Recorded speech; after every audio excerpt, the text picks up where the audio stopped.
Ngasigi wari asi chahi 18 fariba Ivan kouba nupa macha amagini. Ivan college amada nauna admission tawrami amadi mahak yamna excitement oirami.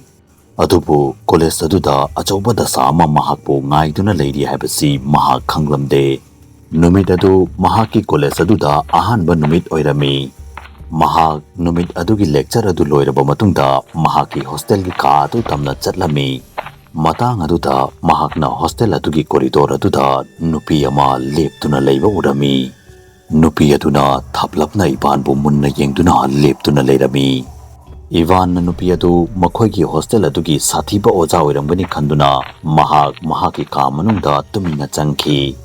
Numit adudagi Ivan na oja nupi adubu mahaki ka adugi mamangi corridor aduda ayamba matamda toina uba horaklami. Amadi Ivan na nupi adubu hostel adugi corridor aduda mi amata leitaba matamda ta urami. Ivan na wafam asi icham chamba wafam malamde. Maram aduna Ivan na oja nupi adubu kauge haiduna honarami. Adubu nupi aduna Ivan na kauriba adugi pakum amata pitana Ivan bu munna yengduna adum leptuna leirami. Ivan na tamliba college aduda library anikak leirami. Library amadi nauna saba loibata ngairami amadi library amana college adugi yamna ariba library oirami. Library amanba adudi chaurangna chahi amamuki mamangdagi thingduna leirami. Adubu nongma numit ama Ivan na amanba library adugi manaktagi samduna lakpada makhoigi hostel ki corridor aduda toina leptuna leiramba oja nupi adu library amanba adugi manungda changkiba urami. Madu ubada Ivan na oja nupi adugi maningda inaduna oja nupi adu kanano haibadu khangnanaba honage haiduna khanki. Library ki manung adu yamna fataba fibamda leirami amadi library adugi manungdagi namthiba manam amasu namlaklami. Library adugi manung aduda oja nupi amadi Ivan natana atai mi amata leiramde. Khara changlaba matungda library adugi kachin amada Ivan na oja nupi adu leptuna leiramba thengnaki. Oja nupi adu library adugi faglang aduda karigumama iduna leirami amadi machin aduda karigumama su murum solami.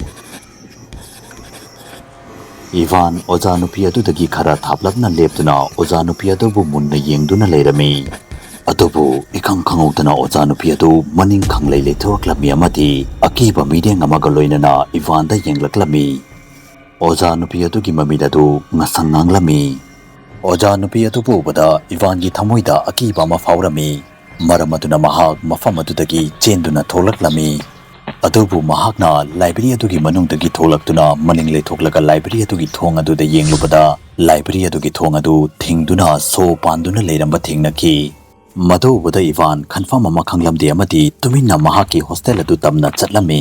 Mahaki hostel adugi warden aduna Ivan gi akiba maithong amadi fibam adu ubada Ibunga nangbu kai daurage nasado ipingpingali dubo haiduna hangki.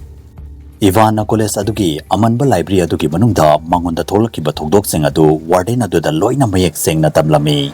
Adubu mahaki wahi adu tabada warden adugi maithong adu pungon olami. Ivan gi wahi adu tabada warden adu kanaguma mana fajinduna thamkiba su malami. Warden adugi mataw adu ubada Ivan amuka hena kiba helami amadi warden aduda Sir nangbu kai daurage aduga oja nupi aduna kanano haiduna hanglami. Warden aduna Ivan gi wahang adugi pakumbudi piramde adubu warden aduna Ivan da warning ama piraklami. Ngasidagi nang amanba library adugi manakta soikidana fau chatke haiduna khangano. Ivan su kina makokadu hairami amadi mahaki ka adugi manungda tumina changki. Numit adugi nungdang aduda Ivan mahaki roommate Rion ga wari sanaduna masa gi fabungda famduna leirami. Makhoi anina wari sanaduna leiringeida ikang khangautana Ivan na makhoi gi ka adugi thong adugi makhada kanagumba amagi mami taaduna leiramba uki. Ivan na thong adubu hangdoktuna yenglubada ka adugi mapanta karamata leiba uramde. Madu ubada Rion na Itaw nangna adugi amna kiriduna karigino haiduna hanglami. Maduda Ivan na makhoi gi hostel adugi corridor amadi amanba library adugi manungda mahakna ukhiba oja nupi adugi maramda haiki. Ivan gi wafam adu tabada Rion kiba horaklami.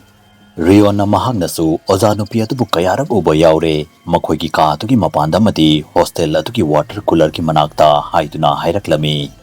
Makhoi ani wari adu sanaduna leiringeida amukasu makhoi ani ki ka adugi thong aduda kanagumba magi mami ta aduna leiramba uki handakti makhoi anima ka adugi thong adu hangduktuna mapanda thoklami amadi hostel adugi corridor aduda mami adu thirami khara chalaba matungda makhoi ani college adugi amanba library adugi manakta yoraklami warden aduna library adugi manungda changano hairaba fau ivan rion bopuduna library adugi manungda changki library adugi manungda hojik fawbau namthiba manam adu namlami library adugi manungda karigumba pot ama pattuna pomduna leiba sumalami chiklaba hing aduda library adugi manungdaki makhoi anina kanagumba mana murum sonbagi khonjel ama taraklami makhoi anina khonjel adu tamna changduna yenglobada library adugi kachinamata oja nupi adu famduna masa mathanta mamai adu kana khotuna leiramba thengnaki oja nupi adu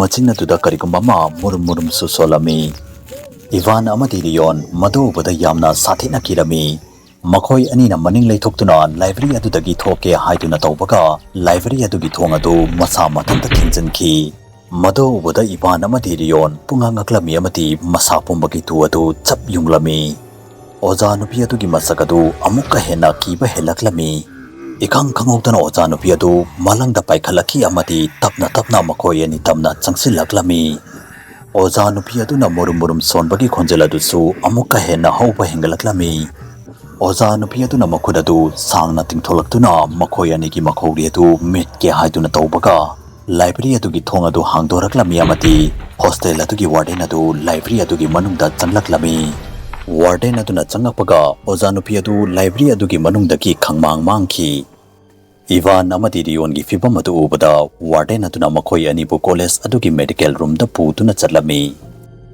mathangi numit nongalama matungda makhoi ani masa adu khara nungairaba matungda hostel adugi warden aduna ngasi dagi chahi khara gi mamangda library adugi manungda oja nupi amana college adugi chhatra anikak hatoklaba matungda masa matonta sidoki mahaki imung manung nungaina taba amadi personal problem khara leibadagi wakhal choiba hauraki oja nupi adu aduki matikta wakhal choiba horaklami haibada mahakna satra ani adubu khotla duna hatoklami haituna hairaklami tan chanana oja nupi aduna hatokiba satra ani adu Ivan amadi riona leiriba ka aduda leiramba satra oirami numit adudagi Ivan amadi riongi ka adubu thingjinki amadi makhoi anibu atopa ka amada hongjilhanki college adugi amanba library adusu thugaiki numit adugi matungdagi oja nupi adu college aduda amuk hanna ukhidre numit adugi ahing adu Ivan amadi rion uchinna hingduna budi lakhi adubu makhoi anina oja nupi adugi bhut adubu ningsinglubada masadu ipa pakatuna leithafam khangdana leiri hojik fawbo channel asibu subscribe tawdriba aigi viewers singda request amatang channel asibu subscribe tawsinbiramo Adomgi like, share, amadi subscribe amamang khaktana channel asibu chawkhatpada mateng oigani haiduna khanjai. Hairiba sing asi tawbada paisa amata changoi loina free ni. Facebook ta Manipuri horror story gi Facebook page fu follow tawbiramo. Loina na karigumba wari asu mayamna pambi taragadi channel asibu subscribe tawbiramo amadi video asibu like and share amamda tawbiramo. Mathangi video da amuk unarasi habsga loinana yengkokpam Loyanganba na Mayam Pumnamakpu kainabagi yathang nizari